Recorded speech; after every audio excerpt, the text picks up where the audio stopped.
Hello, कैसे हैं आप लोग? अच्छे हैं। देखिए, आपको इससे पहले मैं 5 को पैराग्राफ पढ़ा चुका हूँ, इंडियन सिविलाइजेशन कल्चर, जिसके लेखक आपके जिसके राइटर आपके महात्मा गांधी जी हैं। तो वीडियो को बिना स्किप किए हुए आप पूरा देखिए और साथ में बोलिए भी। जैसे इंग्लिश आपको नहीं पढ़ने अगर आ रहा है तो बहुत अच्छी बात है, लेकिन बिहार बोर्ड के अधिकांश बच्चों को अंग्रेजी कमज़ोर हो जाता है। तो आपको मैं प्रयास करूंगा कि अगर आपको इंग्लिश नहीं पढ़ने आता है फिर भी आपको पढ़ने आए, क्योंकि एग्ज़ाम तो सबको देना है, सबको पास करना है। तो अच्छा खासा नंबर लाने के लिए आपको अच्छा खासा मेहनत भी करना पड़ेगा। तो आइए शुरू कीजिए और देखिए और रीडिंग मारिए, ठीक है? मेरे साथ में आप बोलिए, अभ्यास कीजिए बोलने का, क्योंकि बोलिएगा नहीं तो फिर पढ़ने नहीं आएगा आपको, ठीक है? जब लगातार एक वर्ड के 5 बार बोलिएगा जरूर पढ़ने आ जाएगा। और वीडियो को स्किप मत कीजिएगा, पूरा देखिएगा, तभी आपको पूरा समझ में आएगा। और प्लस जो है कि क्या कीजिए, हमारे चैनल को हो सकता है सब्सक्राइब कर लीजिए, क्योंकि याद कीजिए, देखिए ऐसे बात। तो a man is not necessarily happy because he is rich और unhappy because he is poor. कोई भी आदमी यह ज़रूरी नहीं है कि खुश इसलिए है कि वह अमीर है, या दुखी इसलिए है कि वह क्या है, गरीब है। A man is not necessarily happy because he is rich और unhappy because he is poor। यह जरूरी नहीं है कि कोई आदमी इसलिए खुश है क्योंकि वह धनवान है या धनी है, या इसलिए दुखी है क्योंकि वह क्या है, गरीब है। दूसरा लाइन मेरा है कि the rich are often seen to be unhappy, the poor to be happy. धनी लोग प्रायः, द रिच आर ऑफन मतलब होता है प्रायः, इसको ऑफ्टेन मत पढ़िएगा, टी साइलेंट इसमें है। The rich are often seen to be happy, the poor to be happy. देखिए, जो अमीर लोग होते हैं वह प्रायः दुखी देखे जाते हैं, और जो गरीब होते हैं, निर्धन होते हैं, वह प्रसन्न देखे जाते हैं। कहने का तात्पर्य यह है कि अमीरों के पास बहुत सारे काम होते हैं, तो बहुत सारे टेंशन भी होते हैं, जिस कारण वे दुखी रहते हैं। बहुत सारी इच्छाएं उनकी होती है, और गरीबों की इच्छाएं अधिक कम होती है, वे इनके पास टेंशन कम होता है, जिस कारण वे ज़्यादा खुश रहते हैं। ये बताना चाहें यहाँ पर। Millions will always poor. लाखों लोग सदैव गरीब रहते हैं, चाहे वह कोई भी देश हो, वहाँ के बहुत सारी जनसंख्या जो है कि आज भी क्या है, गरीब है। Observing all this our ancestors मतलब होता है पूर्वज, डिसवेडेड, क्या पढ़ेंगे इसको, dissuaded us from luxurious and pleasures. हमारे पूर्वज जो हुए, यह सब देखते हुए, जो स्थिति है वो सब को देखते हुए, हमारे पूर्वज ने हमें विलासिता और आनंदों से दूर रहने की सलाह दिया।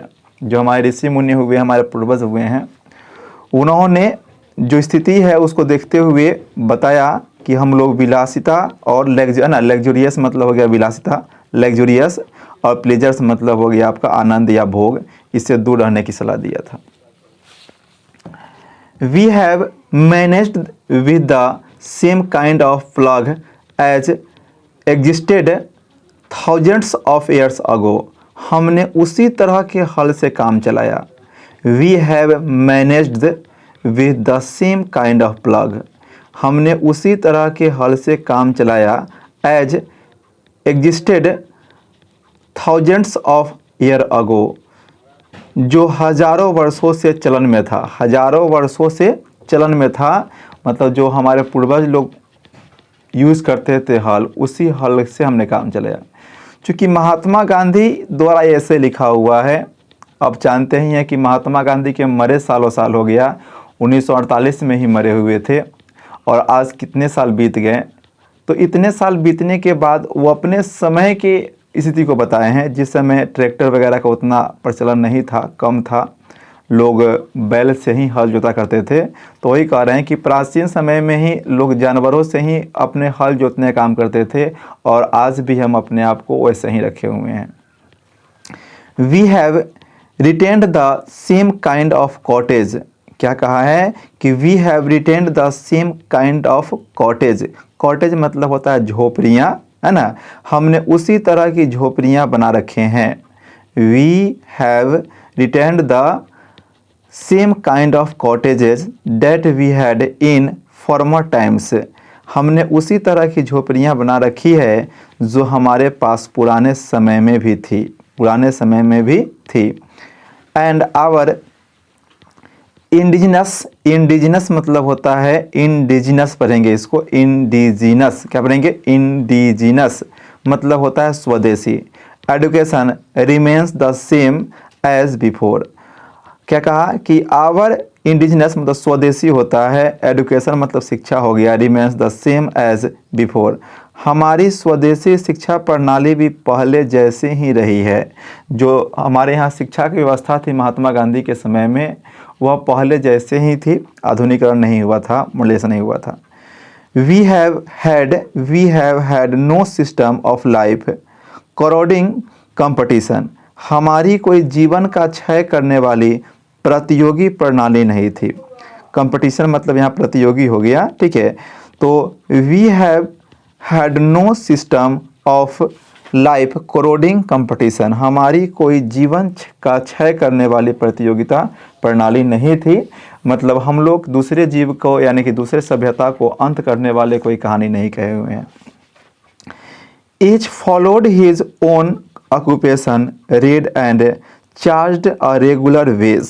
क्या कहा? Each followed his own occupation। प्रत्येक आदमी अपना नियत काम धंधा करता था। And charged a regular wage, और नियत वेतन पाता था। क्या है कि each followed his own occupation, trade and charged a regular wage. प्रत्येक आदमी अपना नियत काम धंधा करता था तथा नियत वेतन पाता था। ठीक है, वीडियो को आप 2 बार 3 बार देखिए, जहाँ जहाँ दिक्कत हो रहा है उसको आगे पीछे करके बिल्कुल आपको समझ में भी आएगा और याद भी रहेगा। It was not that we did not know how to invent machinery.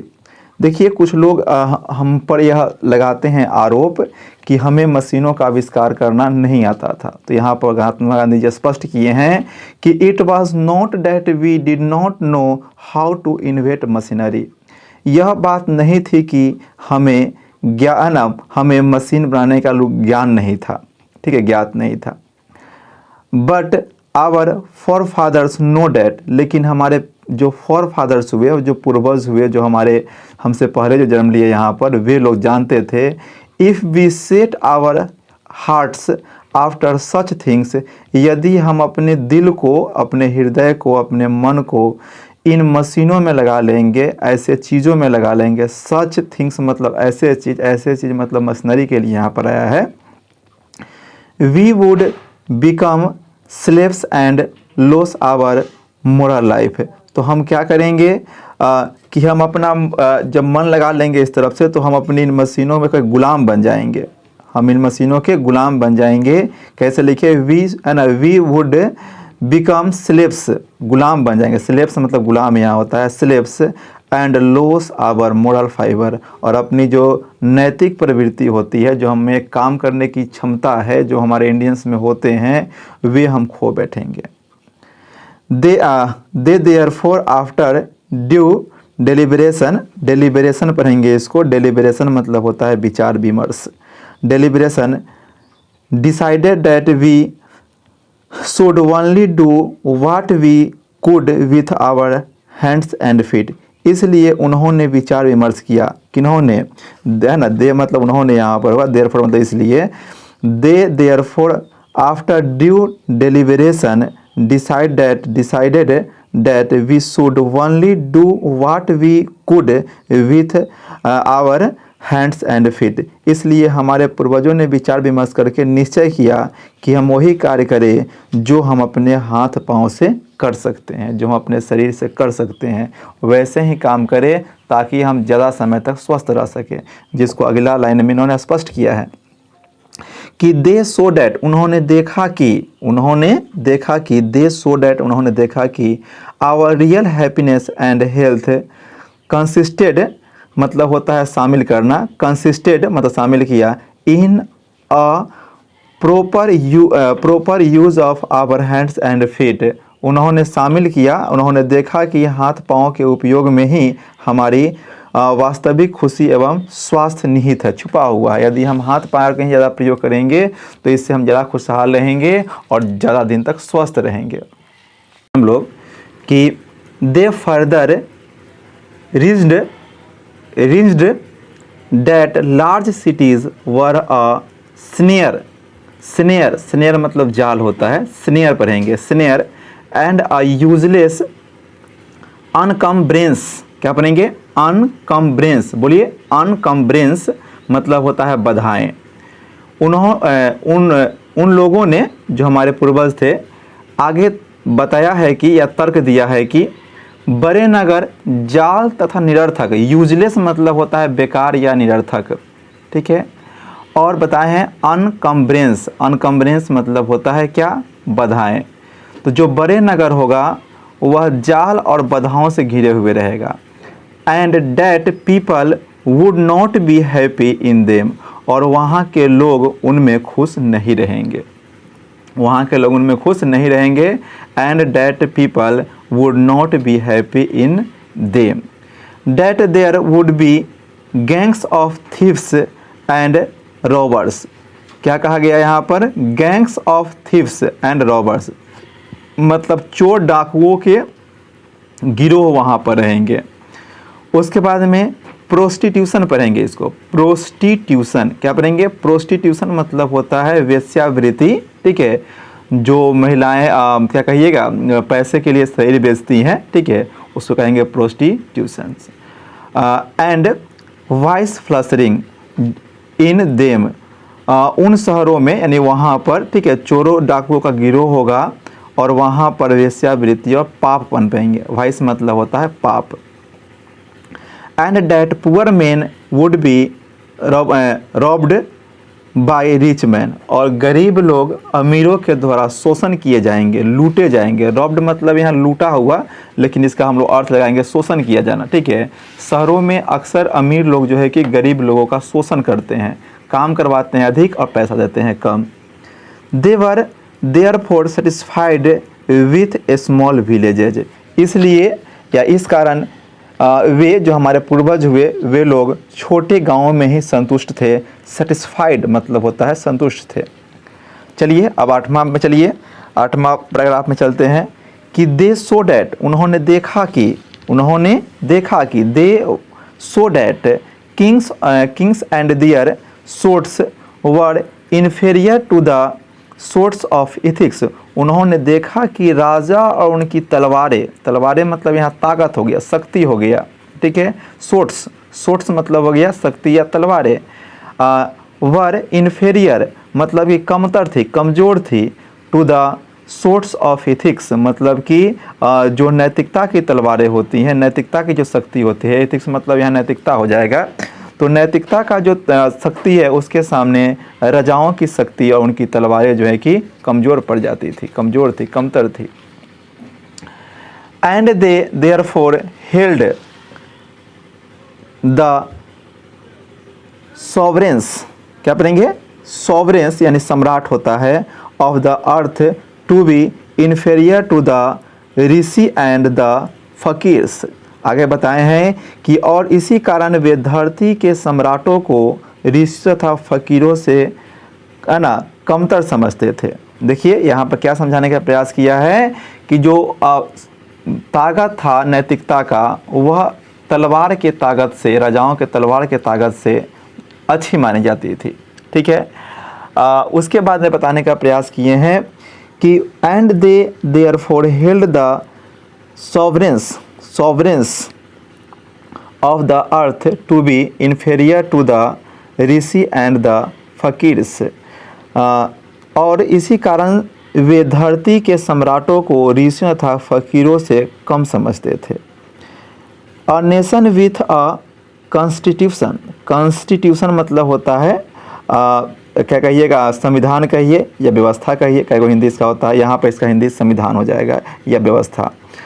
A nation with a constitution like this, एक देश जहाँ पर संविधान हो, यानी कि संविधान हो, व्यवस्था हो, like this जैसे हमारे यहाँ है, is fitter to each others, क्या है? Is fitter to teach others, each नहीं यहाँ पर टीच है, is fitter to teach others than to learn from others. इस तरह की व्यवस्था वाला राष्ट्र दूसरों से सीखने के बजाय is fitter to teach others than to learn from others, दूसरों के सीखने के बजाय सिखाना पसंद करता है, सिखाना बेहतर माना जाता है। This nation had courts, lawyers and doctors but they were all with in bonds. इस देश में क्या क्या हुए हैं, कोर्ट्स भी हैं, लॉयर्स भी हैं, डॉक्टर्स भी हैं, लेकिन बट मतलब यहाँ हो गया लेकिन, वे सब एक सीमा में बंधे हैं। बॉन्ड्स मतलब हो गया बंधन, सीमा के अंदर बंधे हुए हैं। एवरीबडी न्यू, नो से बना हुआ है यहाँ पर न्यू, ठीक है। एवरीबडी न्यू डैट, प्रत्येक आदमी जानता था, है ना, V2 में यहाँ पर है, प्रत्येक आदमी जानता था। This profession were not particularly superior, सबको ज्ञात था या जानता था लोग कि ये व्यवस्था ज़्यादा अच्छे नहीं थे। मोर एवर, इसके अलावा these vakils and vaids did not rob people, इसके अलावा ये जो वकील थे, ये जो वैद्य थे, ये लोगों को लूटते नहीं थे, मतलब काम के बराबर ही पैसा लेते थे, अधिक नहीं लेते थे। आगे क्या कहा गया कि देवर कंसिडर्ड, क्या पढ़ेंगे, कंसिडर्ड पीपल्स डिपेंडेंट्स, वे लोग जो वकील और वैद्य थे उन लोगों पर आश्रित समझे जाते थे। नॉट दियर मास्टर्स, उनका स्वामी या मालिक नहीं समझे जाते। मास्टर मतलब यहाँ शिक्षक नहीं है, मास्टर मतलब यहाँ स्वामी या मालिक है। जस्टिस वाज टोलोरबली पढ़ेंगे, टोलोरबली, ठीक है। फेयर, काफ़ी हद तक न्याय जो है कि निष्पक्ष था। फेयर मतलब निष्पक्ष था, यहाँ पर टोलरबली न्याय जो है कि निष्पक्ष था। The ordinary rule was to avoid courts, क्या है कि the ordinary rule was to avoid courts, अदालतों से बचना समान नियम होता था। The ordinary rules was to avoid courts, अदालतों से बचना समान नियम होता था। देयर वर नो टाउट्स मतलब होता है दलाल। लियो पढ़ेंगे इसको, LURE को ल्यूरे नहीं पढ़ेंगे, लियो, ठीक है। पीपल इंटू देम, उनमें लोगों को फंसाने के लिए दलाल नहीं थे। क्या कहा गया, there were not touts lure people into them, मतलब जो अदालतें थी वहाँ पर लोगों को फंसाने के लिए दलाल नहीं था। कुछ जगह था जिसे आगे बताए हैं कि this evil too was noticeable only in and around capitals, इस तरह की बुराइयाँ, दलाली वाला जो काम था वह राजधानियों में होता था, मुख्य नगरों में या उसके आसपास के क्षेत्रों में होता था। The common people lived independently and followed their agriculture occupation। क्या बताया गया कि the common people lived independently and followed their agriculture occupation, जनसाधारण लोग जो थे वह स्वाधीनता के साथ जीते थे और अपनी एग्रीकल्चर ऑक्यूपेशन करते थे, मतलब कृषि कार्य करते थे। दे इंजॉयड ट्रू होम रूल मतलब हो गया कि वे सच्चे स्वराज्य होम रूल मतलब स्वराज्य का आनंद लेते थे, इंजॉय करते थे मतलब आनंद लेते थे। आगे हमारा है 9वां पैराग्राफ, देखिए कि the Indian civilization as described by me, मेरे द्वारा जिस भारतीय सभ्यता का उल्लेख किया गया है, the Indian civilisation as described by me, मेरे द्वारा जिस भारतीय सभ्यता का उल्लेख किया गया है, has been so described by its votaries, ऐसे ही वर्णन इसके समर्थकों द्वारा भी दिया गया है। है ना। वोटरीज मतलब हो गया समर्थक हो, जो भारतीय सभ्यता के समर्थक है, जैसा मैं बता रहा हूँ वैसा ही बताते हैं वे भी। In no part of the world, in no part of the world यानी कि संसार के किसी भी भाग में, in no part of the world संसार के किसी भी भाग में, and under no civilisation, under no civilisation था किसी भी सभ्यता के अंतर्गत, have all man attend perfection, सभी लोगों ने कभी परफेक्शन मतलब संपूर्णता हासिल नहीं की है। देखिए कहिए कि देश के सभी लोग संपन्न हो जाए, तो ऐसा नहीं हुआ है। बता रहे हैं यहाँ पर कि संसार के किसी भी भाग में चल जाइए या किसी भी सभ्यता में चल जाइए, लेकिन सभी लोगों को पूर्णता हासिल नहीं हुआ है, कहीं ना कहीं कुछ ना कुछ असंतुष्टि रह जाती है। The tendency of Indian civilisation is to be tolerant, tolerate मतलब तरीका, द मोरल बिंग, भारतीय सभ्यता की प्रवृत्ति चारित्रिक विकास की रही है, चारित्रिक विकास की रही है, मोरल बिंग मतलब चारित्रिक विकास की रही है। That of the western civilisation is to be propagate immorality, जो पश्चिमी सभ्यता रही है, जो पश्चिमी सभ्यता है उसका चरित्र निर्माण नहीं रहा है, बल्कि अनैतिकता का प्रचार करना रहा है। इमोरलिटी मतलब होता है अनैतिकता। The latter is godless, the former is based on belief in God, जो प्राचीन समय था, जो पुराने सभ्यता थे उसमें क्या कहा गया है कि गॉडलेस था, और अभी वाला जो है कि बेस्ड ऑन गॉड है। So understanding and so believing, so understanding and so believing, ऐसा समझ तथा विश्वास कर, बिलीविंग मतलब विश्वास करते हुए, it behoves every lover of India, every lover of India to cling to the old Indian civilisation even as a child clings to the mother's breast. देखिए यहाँ क्या कहा गया कि it behoves every lover of India, Bharat के हर प्रेमी के लिए, मतलब जो भारत से प्रेम करता है उसके लिए बात हो रहा है कि it behoves every lover of India to cling to the old Indian civilisation. Cling मतलब होता है चिपक जाना, या क्या कहिएगा उसको, हाँ चिपक जाना, जैसे छाती से लग जाता है छोटा बच्चा। तो प्रत्येक भारतीय को जो भारत से प्रेम करता है, भारतीय सभ्यता से, उसी प्रकार चिपक जाना चाहिए जैसे बच्चा जो होता है माँ से चिपक जाता है। चलिए अंतिम पैराग्राफ शुरू करते हैं आज का। अब इसके बाद आपको फिर अगला पार्ट में मिलेंगे। देखिए, I am no hater of the west, मैं पश्चिमी से घृणा नहीं करने वाला हूँ। I am no hater of the west, मैं पश्चिम से घृणा करने वाला नहीं हूँ। I am thankful to the west for many of things I have learned from western literature, पश्चिमी साहित्य से बहुत सी बातें हमने सीखी हैं, बहुत सी बातें हमने सीखी हैं। I have learned from western literature, पश्चिमी साहित्य से बहुत सी बातें हमने सीखी है। I am thankful to the western west for many of things I have learned, मतलब मैंने पश्चिमी साहित्य से बहुत सी बातें सीखी है, उसके लिए मैं पश्चिम का आभारी हूँ, थैंकफुल हूँ, आभारी हूँ। But I am thankful to modern civilisation for teaching me